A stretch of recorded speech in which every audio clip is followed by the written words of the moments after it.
मैं कुमारों का प्रदर्शन देखने जा रहा हूं।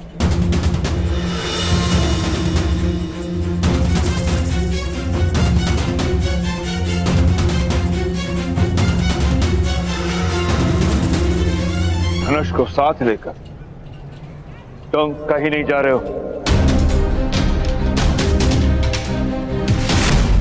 हस्तिनापुर के वासियों, अब आपके समक्ष आ रहे हैं महाबाहु, पवन के वेग से गदा चलाने में निपुण विकोधर भीम। भीम पांडुपुत्र भीम की, पांडुपुत्र भीम की, पांडुपुत्र भीम की।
कुंती, ये गर्जना कैसी? पुत्र भीम ने दुर्योधन की बनाई दरार को अपने बल से भर दिया है।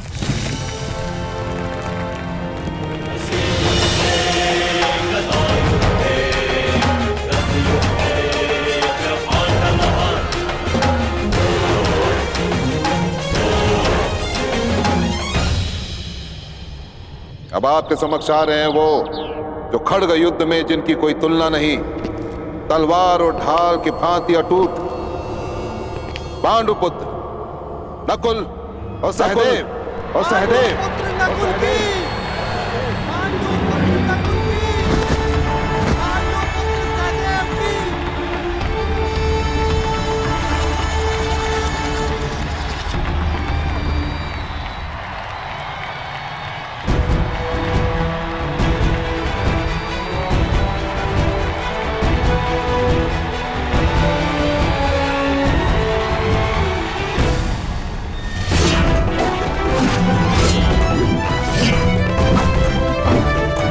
पांडुपुत्र नकुल की, पांडुपुत्र सहदेव की। और अंत में हस्तिनापुर वासी स्वागत करें उस योद्धा का जिसके धनुष्य के प्रत्यंचा में मेघों की गर्जन है, जिसके बाणों में चक्रवात का वेग है, जिसके कौशल में इंद्र का तेज है। स्वागत करें पांडुपुत्र अर्जुन का, पांडुपुत्र अर्जुन का, पुत्र अर्जुन का।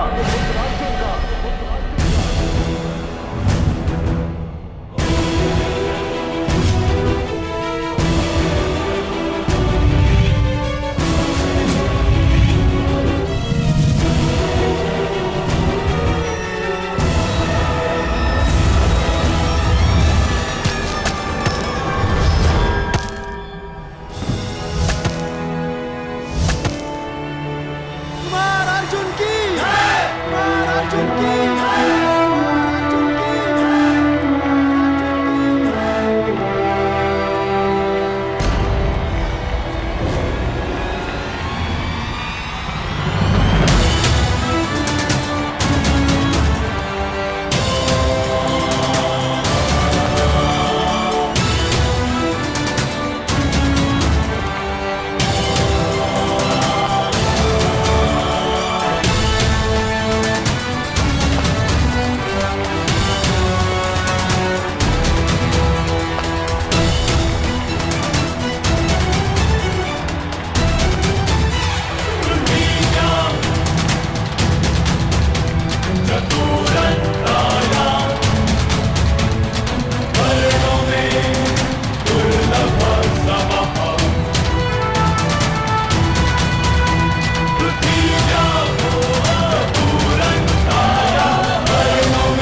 प्रदर्शन प्रारंभ हो गया है पिताश्री। अपने पुत्र को जाने की आज्ञा दीजिए। अपने पुत्र को जाने की आज्ञा दे देता ही अधिरथ, परंतु अपने कुल की सीमा भूल चुके एक मूर्ख को आज्ञा नहीं दूंगा। अब भी समय है कर्ण, क्षत्रियों के साथ अपनी तुलना करना बंद कर दो। जिनके बीच हम बैठ नहीं सकते उन्हें ललकारने का स्वप्न देखना बंद कर दो। यदि तुम वहां पर गए और कुछ कर बैठे तो क्या अनर्थ होगा, उसकी कल्पना तक नहीं कर सकते तुम।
कुंती, सभी राजकुमार रंगभूमि में प्रवेश कर चुके हैं, तो अब द्वंद्व प्रारंभ होगा ना? परंतु मैं इस विषय में ज्येष्ठ पिताश्री के मत का समर्थन करती हूँ। भाइयों में द्वंद्व नहीं होना चाहिए दीदी। द्वंद्व भाइयों में नहीं, सिंहासन के उत्तराधिकारियों में होगा कुंती। और ये आवश्यक भी है, क्योंकि हस्तिनापुर का अधिकार है कि उसे सबसे बलशाली युवराज मिले। युवराज होने वाला राजा होता है गांधारी दीदी। उसे बलशाली होने के साथ साथ न्यायप्रिय, धर्मवान और शांत भी होना चाहिए। अब इसका निर्णय तो द्वंद्व करेगा, हमारी बातें नहीं।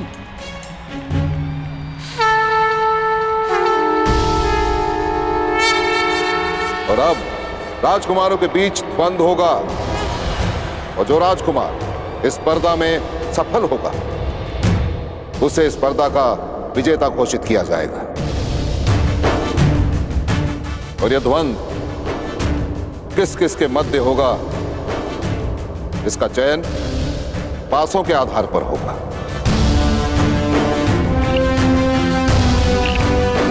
पर तो ध्यान रहे राजकुमारों, यह प्रतिस्पर्धा है, युद्ध नहीं।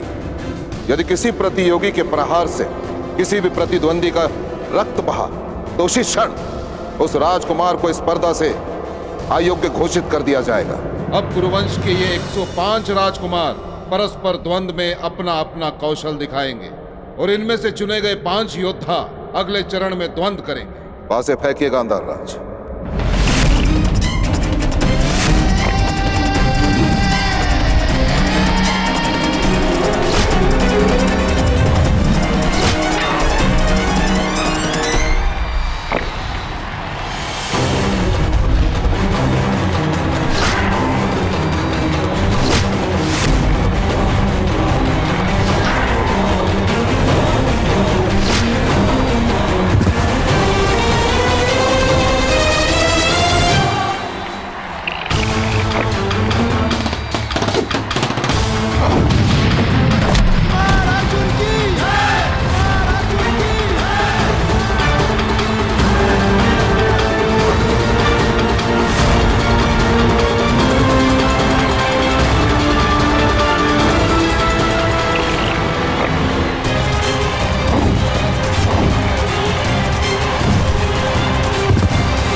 ये एक मैत्रीपूर्ण स्पर्धा है।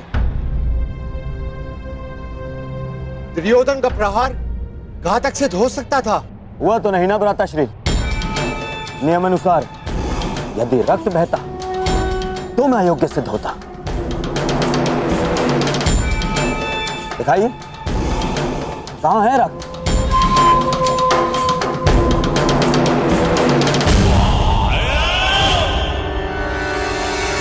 अब रंगभूमि में केवल 5 योद्धा शेष हैं। अर्जुन, युधिष्ठिर, भीम, दुशासन और दुर्योधन। अंतिम चरण में इन सब में द्वंद्व होगा। अरे काका, आप अभी तक यहीं हो? सारा हस्तिनापुर रणभूमि में है। अंतिम चरण प्रारंभ हो गए हैं और अर्जुन अपना कौशल्य दिखाने वाले हैं।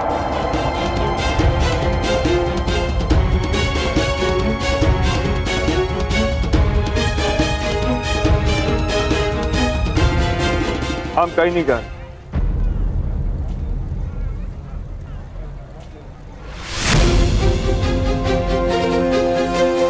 सुना नहीं कर्ण? भीतर जाओ।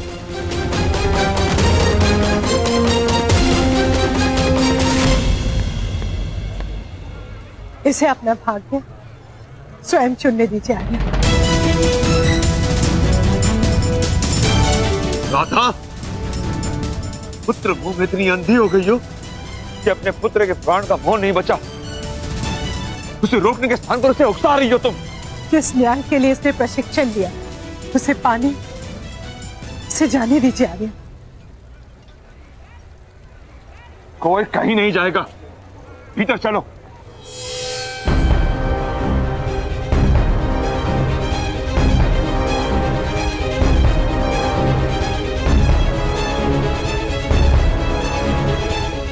बात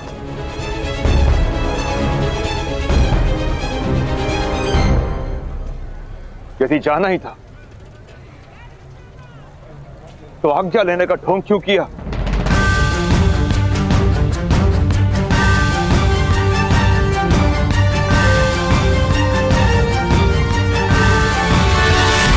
आज्ञा अधिरथ के पुत्र ने अपने पिता से मांगी थी और उसका पालन भी किया। और जा परशुराम का शिष्य रहा, उनको दिया वचन पूरा करने की वो हार नहीं मानेगा।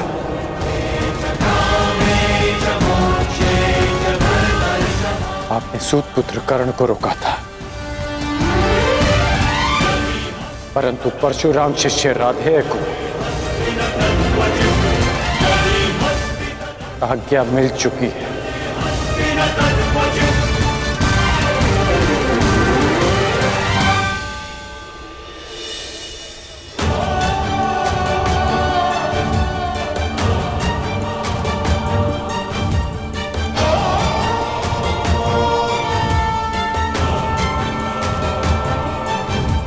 विजयी भव।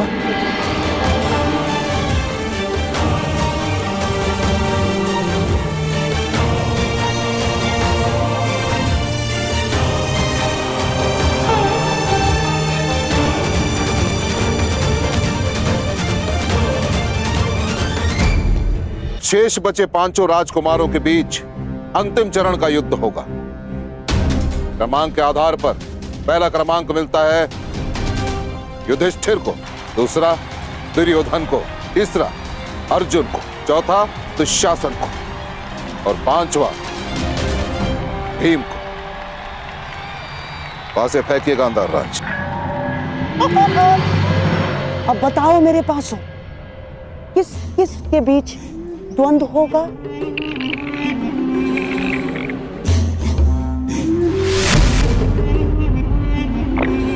क्रमांक 2 यानी राजकुमार दुर्योधन।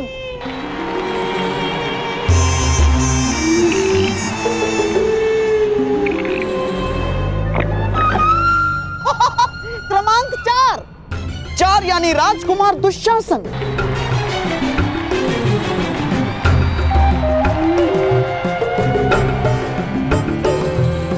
ये लीजिए आचार्य, हो गया अंतिम चरण के पहले द्वंद्व का चयन।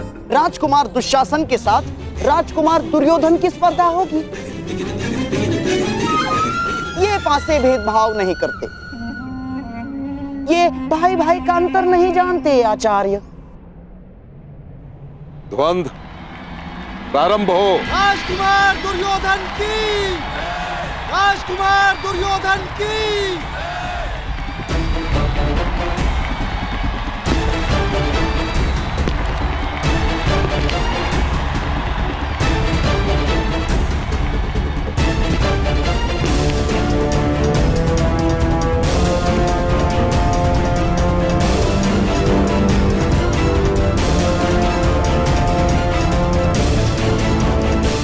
क्षमा कीजिए आचार्य, परंतु मैं अपने ज्येष्ठ भ्राता पर प्रहार नहीं करूंगा।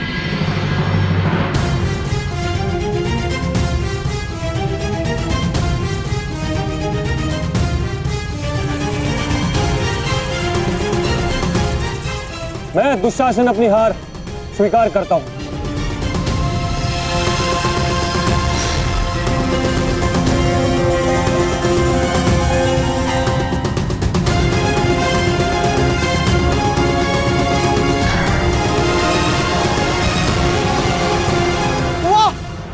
संसार में जहां एक छोटी सी विजय के लिए भाई भाई का गला काट देता है, वहां भाई भाई का ऐसा प्रेम, शताब्दियों तक ये भाई भाई का प्रेम स्मरण रहेगा।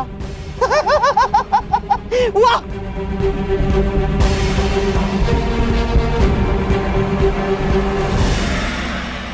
अरे देखो देखो, ये तो वही योद्धा है जो हमें कल मिला था।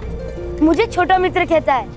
इसने कल आकाश में इतना ऊंचा बाण चलाया, इतना ऊंचा बाण चलाया कि हम देख ही नहीं पाए। ये अवश्य स्पर्धा में भाग लेगा।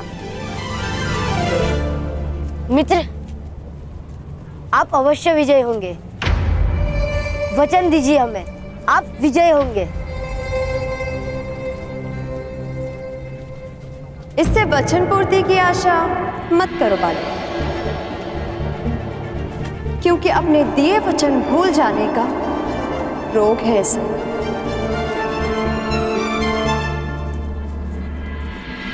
मैं वचन देता हूं वृषाली, मृत्यु से पूर्व हम दोनों की प्रतीक्षा पूरी होगी। मैं अवश्य आऊंगा। राधे ये कर्ण अपनी माता की शपथ लेकर कहता है। अब यदि आप इस कर्ण का मुख देखेंगे तो वो केवल तभी जब वो गुरु परशुराम से दीक्षा ले लेगा।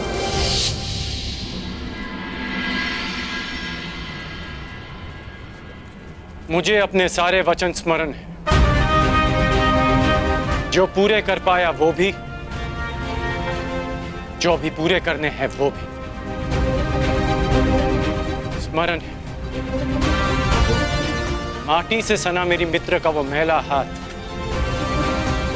जो उसने मुझे नहीं सौंपा, स्वयं मेरे लिए। मैं कर्ण के लिए बंधन नहीं बन सकती, उसके जीवन का सबसे बड़ा दुख नहीं बन सकती मैं। मुझे क्षमा कर दीजिएगा माता।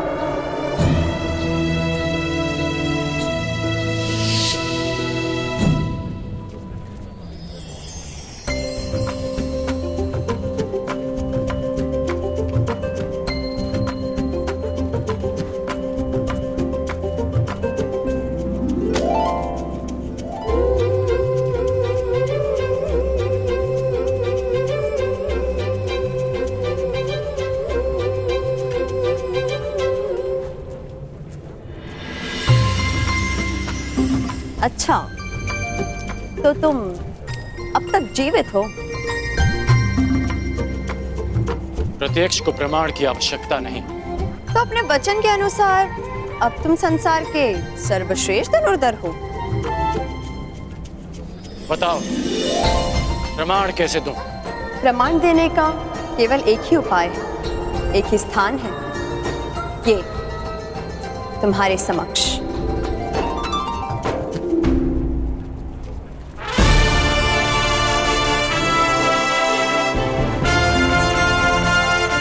आपने वचन दिया था भ्रातागण, जब तक समाज में परिवर्तन नहीं लाएंगे शांत नहीं बैठेंगे, और जब तक समाज में परिवर्तन नहीं आएगा तब तक आपके अनुज को शांति नहीं मिलेगी।